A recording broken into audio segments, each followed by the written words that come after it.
Assalamualaikum warahmatullahi wabarakatuh. Jadi kami dari kelompok 7 pada mata kuliah perancangan pengalaman pengguna yaitu pada final project izin menjelaskan saya Abdurrahmat Lahai, lalu ada Hendra Usman, ada Muhammad Azhar Tongkodu dan Muhammad Agung Saputra. Jadi yang pertama pada bab 1 yaitu design challenge, yang frame your design challenge, what is the problem you're trying to solve.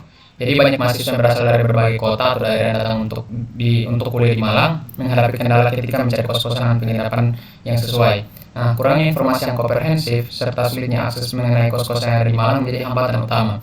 Mahasiswa sering mengalami kesulitan mengumpulkan informasi penting seperti jenis kamar, fasilitas harga sewa, kondisi kamar terkini, dan kontak pemilik kos-kosan.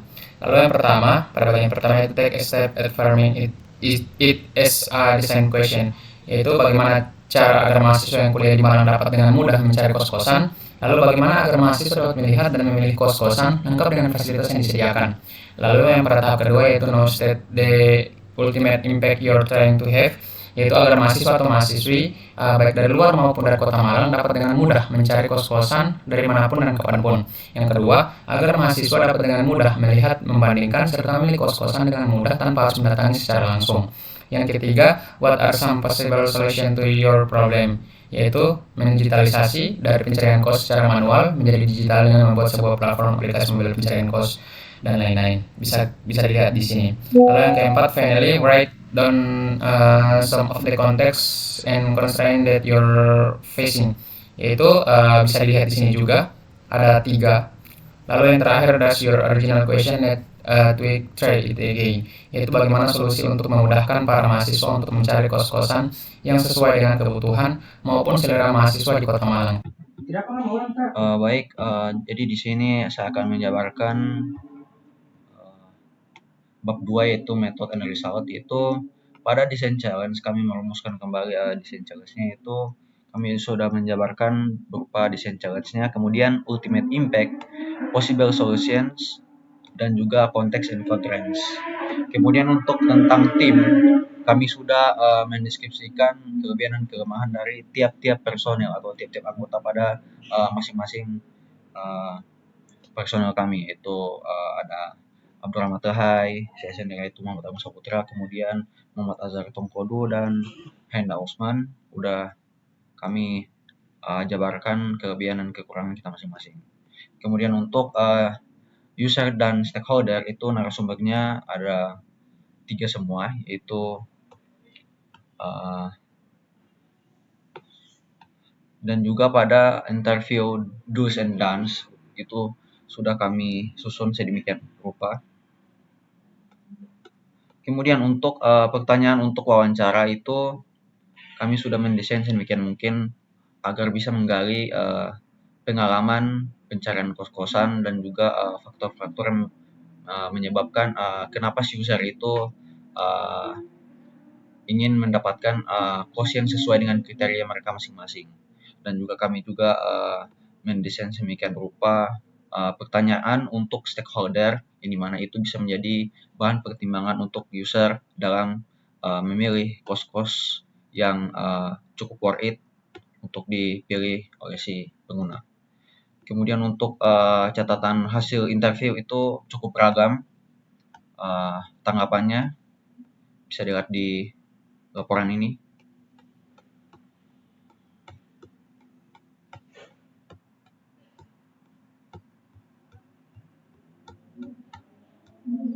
Baik, saya akan lanjutkan pada bab 3 yang membahas tentang analisis. Nah, pada bab 3 ini kami membuat empathy maps, yaitu di sini sudah disampaikan bahwa siapa si targetnya itu mahasiswa Malang calon penghuni kos. Kemudian apa yang mereka lihat yaitu mereka mencari tempat yang bersih, terawat, dan dilengkapi dengan fasilitas-fasilitas yang cukup lengkap. Nah, kemudian sudah dijabarkan di sini juga empathy maps-nya yang lain, bisa dilihat di sini.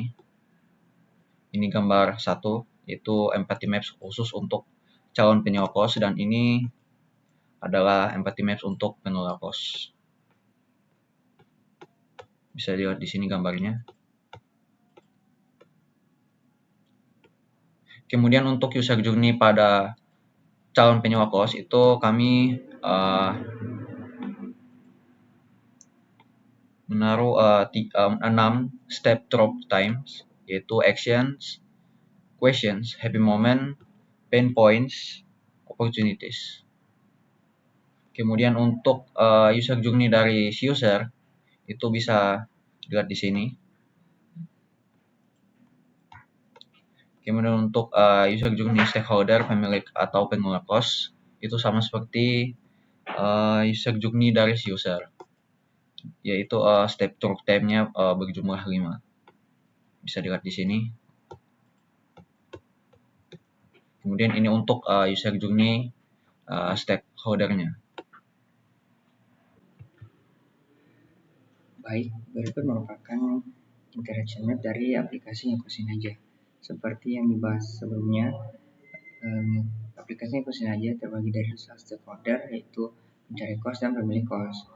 Pada bagian tahap awal masuk di aplikasinya, user akan diberi pilihan masuk atau daftar sebagai pencari kos maupun pemilik kos. Berikut map interaction map dari stakeholder pencari kos.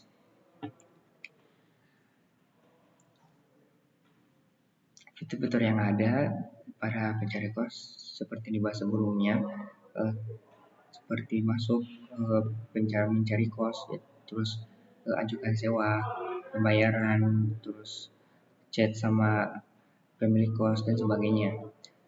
Dan berikut merupakan interaction map yang dilakukan di Figma dengan fitur prototyping yang disediakan, dan kami memulai interaction map-nya antar fitur-fiturnya. Terus pada bagian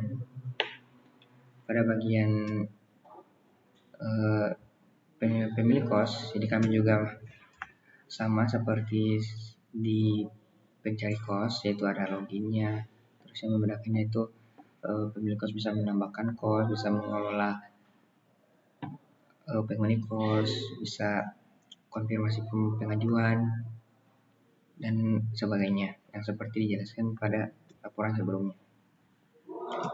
Berikut merupakan juga interaction map-nya yang saling berhubungan, tapi itu yang kami lakukan di Figma dengan fitur prototyping.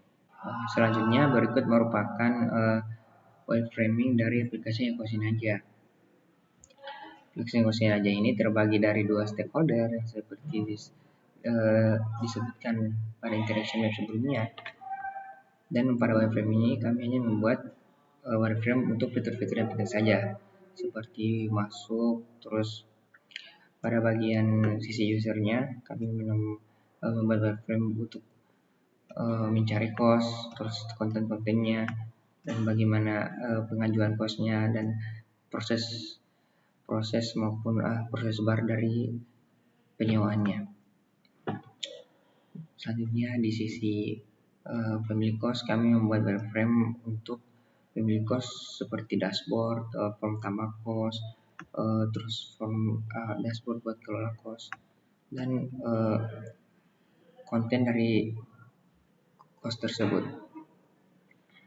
Pada bagian dashboardnya, pemilik kos ini ada tiga tombol utama pada dashboardnya, yaitu tambah kos, permintaan penyewa, sama pusat bantuan.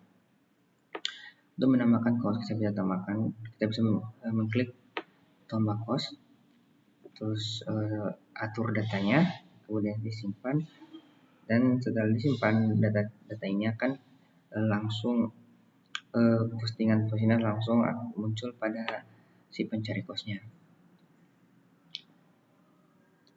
seperti ini.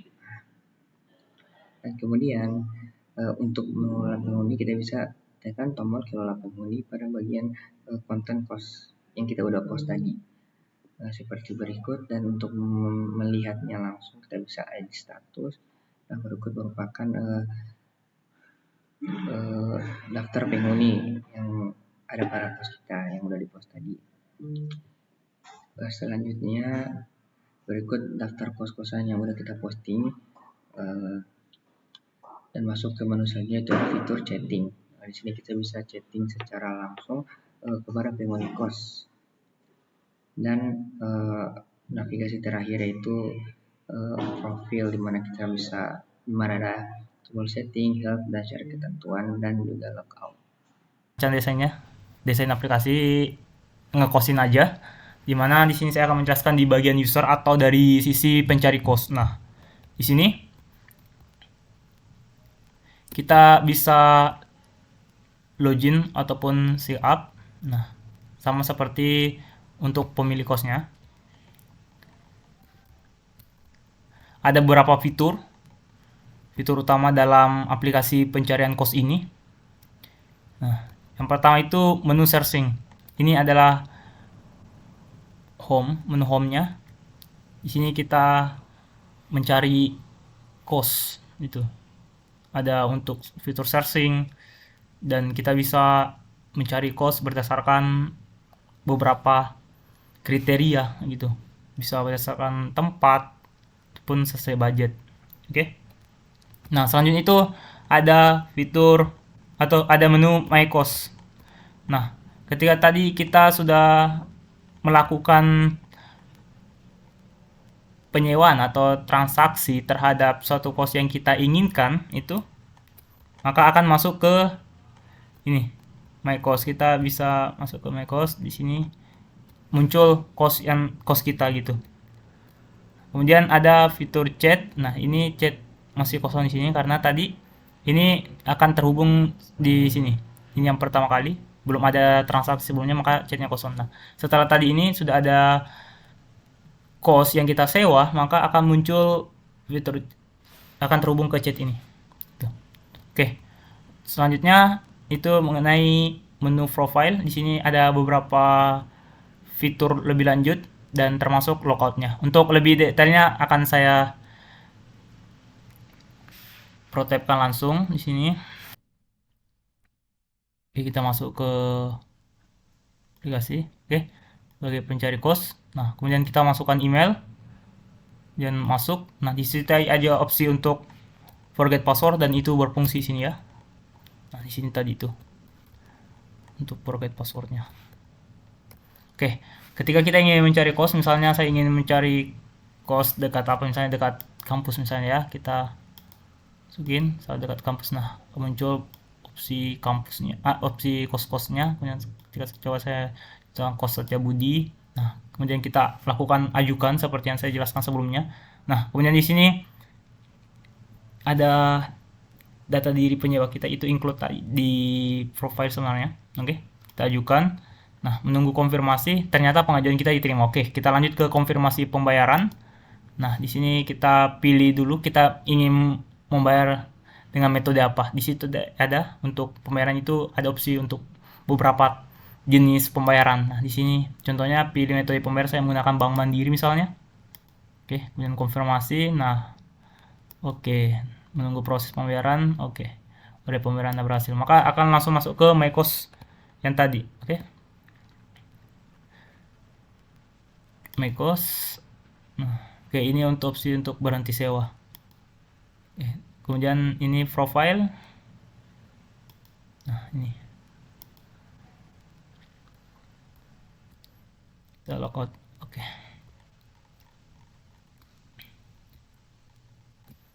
untuk detail mockup high validity-nya ini seperti ini. Ada lumayan banyak wireframe-nya. Ini untuk sisi user aja. Seperti ini.